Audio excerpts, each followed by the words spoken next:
ఉంటుంది. ఇట్లా కోట్లంతా ఊరికి రాసేస్తారు కాదు, చేసి ఉంటేనే రాస్తారు.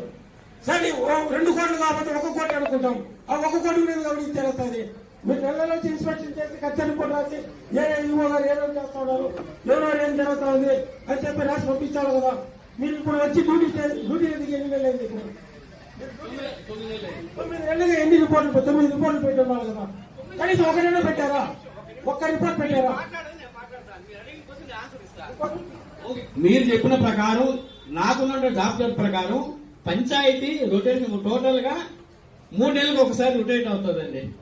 సో 3 నెలలు రిపోర్ట్ అవుతుంది. రేణుగుంట ఎంక్వైరీ అంటే అప్పటి 3 నెలల నుంచి రికార్డ్ ఉందండి. నేను చెప్పేది వినండి, తర్వాత మీరు అడిగి నేను ఆన్సర్ ఇస్తాను. అదే సాగదీలే, వాస్తవాలు చెప్తున్నా. నేను నా పంచాయతీ నేను చూసిన మళ్ళీ లేదండి మీరు ఎట్లా చెప్తారు? లేదని మీరు ఎట్లా చెప్తారు? లేదని ఎట్లా చెప్తారు మీరు?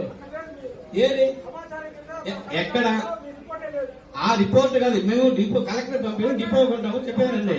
3 నెలలు నేను ప్రకారం నా రిపోర్టు నా పని ఏవైతే చూస్తుందో నేను కూడా చూడాలన్నా రికార్డ్స్ మాకు అందుబాటులో లేదు కాబట్టి నేను చేయలే. వాస్తవం ఓపెన్ చెప్తున్నా.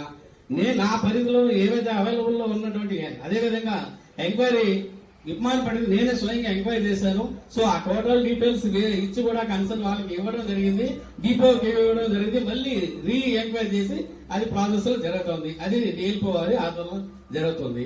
నేను చేయాలి మీరు అడిగిన క్వశ్చన్ కి కన్సల్ట్ చేయాల్సింది, ఇన్స్పెక్షన్ చేయాల్సింది నేను చేస్తున్నా. నా పని ఏవైతే ఉన్నాయో ఇచ్చిన 9 నెలల్లో పూర్తిగా నాకున్న టైం బేసిస్ మీద నేను ఎంక్వైరీ చేసి కాబట్టి మీకు రిపోర్ట్ రేపు కూడా ఇస్తాను.